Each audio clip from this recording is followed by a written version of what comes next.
পূর্ব থেকে আমরা খুব ভালো করে লক্ষ্য করছি যে এক শ্রেণীর উগ্রবাদী এই ভ্রাতৃত্ববোধের সম্পর্ককে বিনাশ করার জন্য কোমর বেঁধে উঠে পড়ে লেগেছে।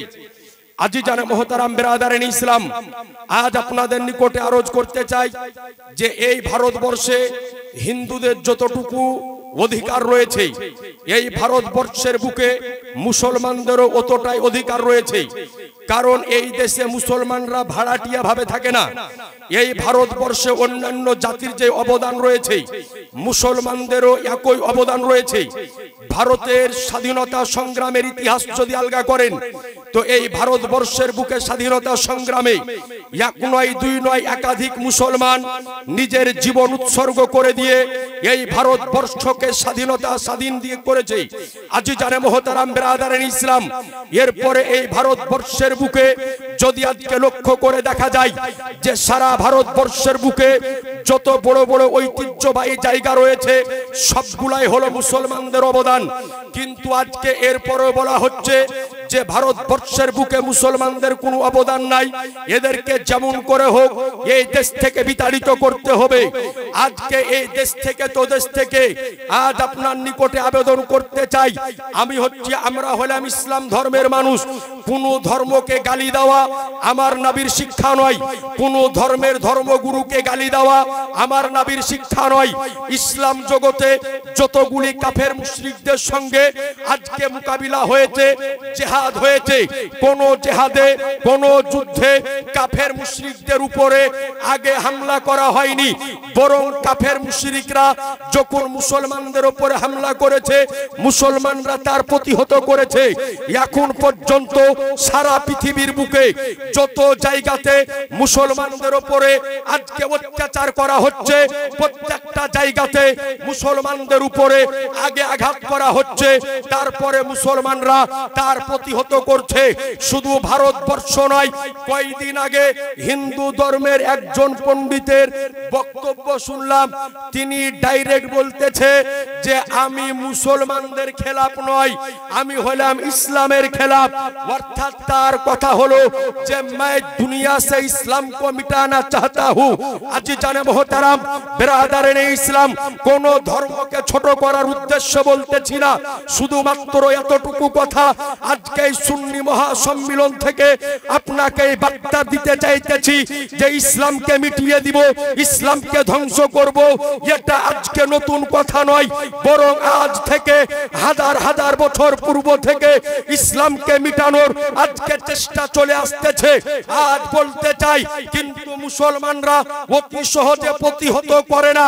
যখন দেখে যে দেওয়ালে পিঠ থেকে গিয়েছে ওই সময়তে মুসলমানদেরকে ময়দানে নামতে হয়। আজ আপনাকে বলতে চাই, যারা মনে করে যে মুসলমানদেরকে দুনিয়া থেকে মিটিয়ে দিব, এরা এখন পর্যন্ত আমাদের ইতিহাস আলগা করেনি। এদেরই বাপ দাদা দ্বিতীয় হিজরিতে মদিনা থেকে 80 মাইল দূরে বদরের প্রান্তরে উপস্থিত হয়েছিল। এদেরই বাপ দাদাকে আজকে নবী মুস্তাফার 313 জন সাহাবী 1000 এদের বাপ দাদাকে ময়দান ছাড়া করেছে। 3 হিজরিতে উহুদের প্রান্তরে এদের বাপ দাদা হাজির হয়েছিল। নবী মুস্তাফার আজকে 700 সাহাবী এদেরকে বিতাড়িত করেছে। এদেরই বাপ দাদা 8 হিজরিতে মুতার প্রান্তরে 1 লক্ষ কাফের মুশরিক হাজির হয়েছিল। এদেরই বাপ দাদাকে নবীর 3000 সাহাবী ময়দান থেকে বিতাড়িত করেছে। এদেরই বাপ দাদা 7ম হিজরিতে আজকে আপনার যুদ্ধের ময়দানে হাজির হয়েছিল। এদেরই বাপ দাদাকে ময়দান থেকে বিতাড়িত করা হয়েছে। আরে সব চাইতে বড় প্রমাণ হলো এদেরই বাপ দাদা 61 হিজরিতে মুহররম মাসের 10 তারিখে কারবালার প্রান্তরে হাজির হয়েছিল। ইমাম হোসাইনের 22,000 লস্করকে উলট পালট করে দিয়েছিল। নারে তাকবীর, নারে তাকবীর, নারে রিসালাত, নারে রিসালাত, মযহবে ইসলাম, মযহবে ইসলাম, উলামায়ে আহলে সুন্নাত, নারে तकबीर नारे रिसालत सुबहानाल्लाह सुबहानाल्लाह।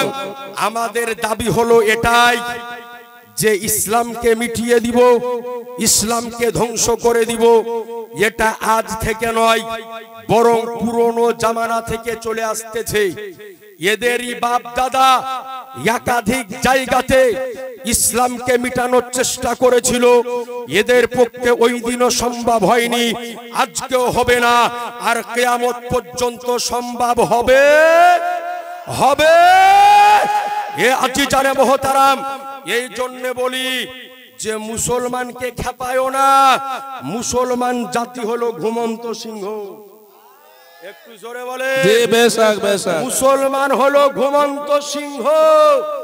যদি একবার জেগে যায় তো পালানোর জন্য রাস্তা খুঁজে পাবে না। জি জি বেশক। বলি যে মুসলমানকে খেপায়ও না, কারণ আমরা লাইলি মজনুর কিস্সা শুনে বড় হইনি, আমরা তো শহীদে কারবালার জীবনী সুবহানাল্লাহ। বহুত ইসলামের জন্য কেমন করে জীবন উৎসর্গ করতে হয়, কেমন করে জীবন দিতে হয়, এটা আমরা কারবালার প্রান্তর থেকে সুবহানাল্লাহ। বহুত আমরা এটাই জানি। বহুত আচ্ছা। যে সাবধান, মুসলমান ঘুমন্ত সিংহ। এই সিংহকে জাগিয়ে আজকে সমগ্র ভারতকে আজকে খাতরার মধ্যে ফেলিও না। অনেকেই মনে করে ভারতবর্ষের বুকে হিন্দু খাতরাতে, মুসলমান খাতরাতে, জৈন খাতরাতে, খ্রিস্টান খাতরাতে। আর আমি তো বলি যে জাতি খাতরার মধ্যে নাই, বরং গোটা ভারত খাতরার মধ্যে আছে। যে গোটা ভারত খাতরার মধ্যে আছে। এর জন্য দায়ী কেউ নাই, এর জন্য দায়ী হচ্ছে একমাত্র বর্তমানে কিছু হিন্দুত্ববাদী উগ্রর জন্য। আজি জানে মহতারাম, না তো আমার এই ভারতবর্ষ যেই দেশে আজকে 140 কোটি মানুষের বসবাস, সেই দেশকে নেপালের মতো দেশে হুমকি দেয় গো। হুমকি কেন দিবে না জানে তো? যে আজকে এরা নিজেদের মধ্যে নিজেকে শেষ করে দিয়েছে। সুতরাং এটাই বলতে চাই যে আমার দেশকে মহব্বত করতে হবে, দেশকে ভালোবাসতে হবে। এটা স্বয়ং আমার নবী মুস্তাফা শিক্ষা দিয়েছেন। এই জন্য বলি জাতি ধর্ম নির্বিশেষে সকলেই আমাদেরকে এই দেশে বাস করতে হবে। একটা কথা জেনে রাখতে হবে, ভারতবর্ষের ঐতিহ্য হলো এটা। মুসলিম যাবে মসজিদে, হিন্দু যাবে মন্দিরে, আজকে খ্রিস্টান যাবে গির্জাতে। যার যেই ধর্মের যেই ধর্মের ধর্মাবলম্বী ব্যক্তি তার ধর্ম স্থানে গিয়ে নিজ নিজ ধর্ম পালন করবে। এটাই হলো ভারতবর্ষের ঐতিহ্য, এটাই হলো ভারতের সংবিধান। এই জন্য আজকে যারা ভারতবর্ষের বুকে দাঁড়িয়ে ভারতের সংবিধানকে কুলুষিত করতেছে, নোংরা করতেছে, আজকে এই তাহরিকে রাজায় মুস্তাফার আজকে এই পরিচালনায় মহাসম্মিলন থেকে এটাই বার্তা দিতে চাই যে কোন ব্যক্তি ভারতের সংবিধানকে কুলুষিত করবেন না, ভারতবর্ষকে মানুষের নিকটে হাসির পাত্র করবেন না। আর খবর দাও, ভুল করেও আমার রাসূলুল্লাহর শানে কটূক্তি যেন কোনো জায়গায় না হয়। তার কারণ হলো যে আমরা মুসলমান, এটাই আমরা জানি যে আমার টুপি যদি খুলে না হয় আপত্তি নাই, আমার পাঞ্জাবি খুলে না হয় আপত্তি নাই, আমার জামা খুলে না হয় আপত্তি নাই, আমার পায়জামা খুলে না হয় আপত্তি নাই, আমার হাত কেটে দেওয়া হয় আপত্তি নাই, আমার পা কেটে দেওয়া হয় আপত্তি নাই, আমার বাপকে জবাই করা হোক আপত্তি নাই। কিন্তু খোদার নবীর শানে যদি একটা কটূক্তি হয়, 61 হিজরিতে একটা কারবালা হয়েছিল ভারতের বুকে, গলি গলিতে কারবালা। সুবহানাল্লাহ। নারে তাকবীর, নারে রিসালাত, মযহাবে ইসলাম, মাকামে মুস্তাফা, আজমতে মুস্তাফা, হযরত আল্লামা মুফতি আবুল কালাম মাজহারি সাহেব কিবলা। নারে তাকবীর, নারে রিসালাত। বহুত আচ্ছা, বহুত। সুতরাং সকলের নিকটে আবেদন, সম্প্রীতি বজায় রাখুন। যে যার ধর্ম তাকে ধর্ম পালন করতে দেন। আর খবরদার মুসলমান ভাই যারা আছে তাদের নিকটে আবেদন করব, অন্য কোন ধর্মের ধর্মগুরুকে গালিগালাজ নয় এবং অন্যান্য ধর্মের মানুষ যারা তাদের নিকটে আবেদন করব যে ইসলাম ধর্মের ধর্মগুরুকেও কোন রকমের গালিগুলোজ এবং কটূক্তি নয়, নইলে সামনে যে দিন আসছে খুব ভয়ঙ্কর দিন হবে, খুব খতরনাক দিন হবে। সকলের নিকটে আবেদন করব, আমার রসুলে কায়নাত সাল্লাল্লাহু তাআলা আলাইহি ওয়াসাল্লাম হলো আমাদের জান অপেক্ষা দামি, প্রাণ অপেক্ষা দামি, বাপ অপেক্ষা দামি, মা অপেক্ষা দামি, আমার বংশবলী অপেক্ষা দামি। কটূক্তি জানে না হয়। আমার পূর্বে একজন হাজরাত ওয়াজ করতেছিলেন, আর 2 মিনিট সময় নিব হাজরাত, আর 2-3 মিনিট সময় নিব, আপনারা বিরক্ত হচ্ছেন না তো? আর 2-3 মিনিট সময় নিব। আমার পূর্বে একজন হযরত বলতেছিলেন যে যতক্ষণ পর্যন্ত আমরা মুসলমান এক প্ল্যাটফর্মে না আসবো ততক্ষণ পর্যন্ত কোনো আন্দোলন আমরা কাজে লাগাতে পারবো না। আমরা এই কথাই বলি যে আজ যদিও আমাদের মধ্যে অন্যান্য মাযহাবের সঙ্গে কিছু আকীদা বলি বিষয় নিয়ে আজকে ইখতিলাফ রয়েছে, এটা আমরা বুঝে নিব, কিন্তু কোরআনের উপরে আঘাত যখন আসবে, যখন নবীর উপরে আঘাত আসবে, মসজিদের উপরে আঘাত আসবে, মাদ্রাসার উপরে আঘাত আসবে, মাযহাব ও মিল্লাতের উপরে আঘাত আসবে, তখন আমরা একবার নয়, 2 বার নয়, একাধিকবার টুপি দাড়িওয়ালা আমরা এক হয়ে দেখিয়েছি। দেখাইছি না দেখাইনি? কয়েক বছর পূর্বে এই ভারতবর্ষের বুকে একজন নষ্টা মহিলা, নাম হলো তার নূপুর শর্মা, আমার নবীকে গালি দিয়েছিল না দেয়নি? এই নর্তকী মহিলা আমার নবী সম্পর্কে কুরুচিকর মন্তব্য করেছিল। ওই দিন আমরা দেখেছিলাম যে ভারতবর্ষ সারা পৃথিবী হিলে গিয়েছিল। ওই দিন দেওবন্দ, ওহাবি, আহলুল হাদিস, সুন্নি, হানাফি, শাফি দেখা হয়নি। ওই দিন একটাই দেখা হয়েছিল যে আমার নবীকে গালি দিয়েছে, আর যে আমার নবীকে গালি দিবে ওই সময় টুপি দাড়িওয়ালা একসাথে ময়দানে নেমে যায়। জি জি জি।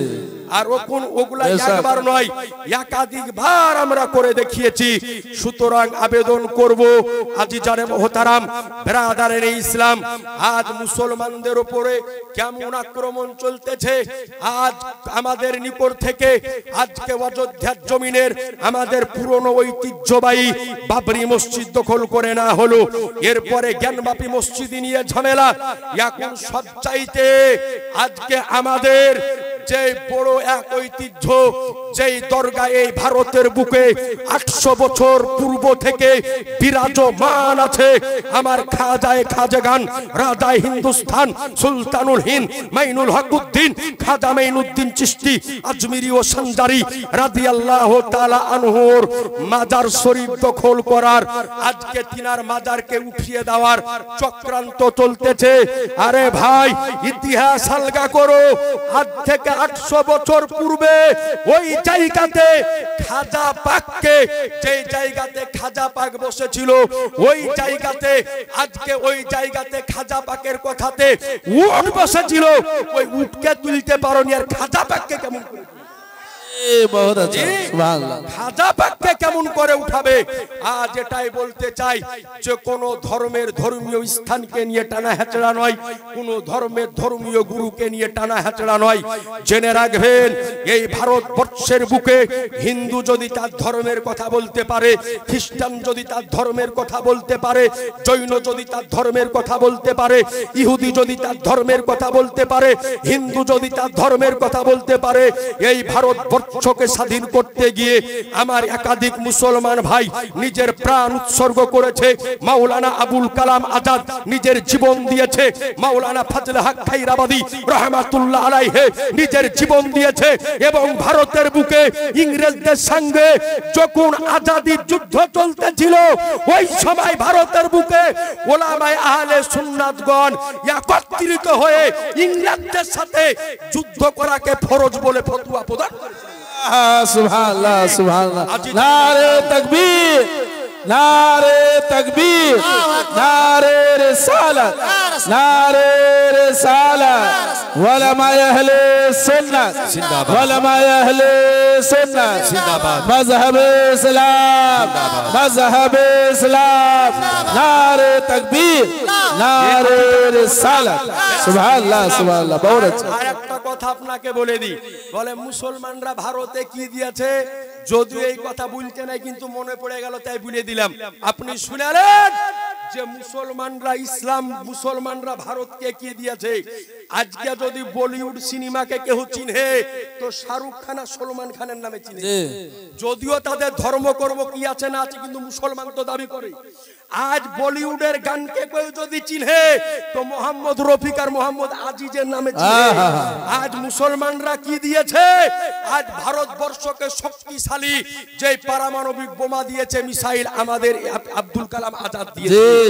আজ বলতে চাই এই ভারতবর্ষকে মুসলমানরা কি দিয়েছে। আর একটা কথা বলে দিয়ে আমার বক্তব্য আমি শেষ করব যে ভারতের বুকে মুসলমানদের কি আছে আর কি নাই। আজ বলতে চাই এই ভারত থেকে মুসলমানরা যদি চলে যায় আর তাদের ঐতিহ্যবাহী সমস্ত জিনিস নিয়ে যদি চলে যায় তো এই ভারত নাঙ্গা হয়ে যাবে, নাঙ্গা হয়ে যাবে। এটা আপনি জেনে নিন। কি দিয়েছে শুনে নিন। 1965 সালে আজকে 10ই সেপ্টেম্বর যখন ভারতের সঙ্গে পাকিস্তানের যুদ্ধ যখন সংগঠিত হয়েছিল পাঞ্জাবের বর্ডার দিয়ে, ওই সময়তে পাকিস্তান বাহিনী যখন ভারতের উপরে আক্রমণ করেছিল, ভারতের সৈন্যবাহিনীরা ওই সময়তে পিছপা হয়ে গিয়েছিল।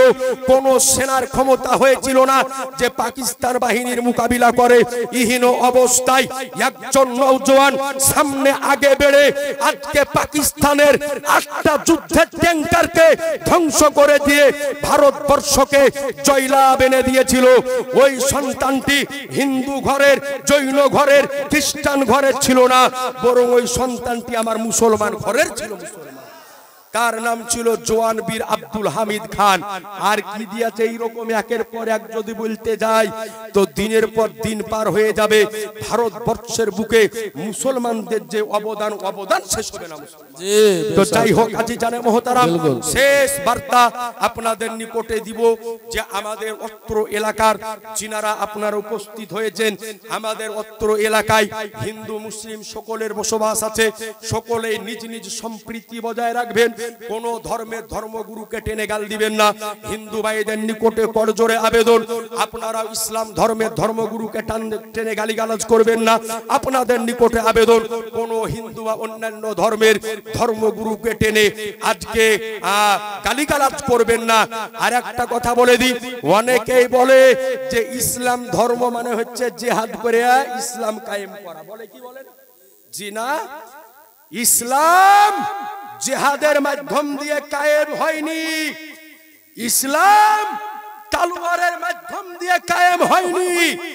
ইসলাম যদি তলোয়ারের মাধ্যম দিয়ে কায়েম হতো, ইসলাম যদি তলোয়ারের মাধ্যম দিয়ে দাঁড়িয়ে থাকতো তো আমাদেরকে গলা ফাটিয়ে বক্তব্য দেওয়া লাগতো না।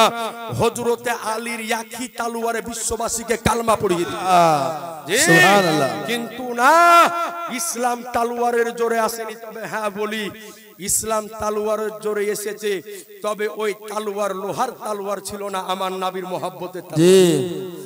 আর ওই তলোয়ারে যে একবার ঘায়েল হয়েছে, কেউ সিদ্দিকে আকবর হয়েছে, কেউ ফারুকে আজমে পরিণত হয়েছে। সুতরাং আবেদন করব, কোন ধর্মকে টেনে কোন ধর্মের ধর্মাবলম্বীকে গালি নয়। আমরা মুসলমান, আমাদের ধর্ম হলো শান্তির ধর্ম। মানুষকে বোঝানো হচ্ছে আমাদের কর্তব্য। তবে আমাদের নবীকে নিয়ে কটূক্তি করলে ছাড় দেওয়া যাবে যাবে যাবে ব্রাদারেন ইসলাম আজিজানে মুহতারাম, আপনাদের নিকটে আবেদন করি আল্লাহ পাক যেন আমাদের সকলকে আল্লাহ পাক যেন সঠিকভাবে হিদিনাস সিরাতাল মুস্তাকিমের উপরে চলার বলার আমল করার তৌফিক দান করে। জোরে বলি আমিন। আর একটু জোরে বলে আমিন। ওয়া আখিরি দাওয়ানা আনিল হামদুলিল্লাহি রাব্বিল আলামিন। আসসালামু আলাইকুম ওয়া রাহমাতুল্লাহি ওয়া বারাকাতুহু।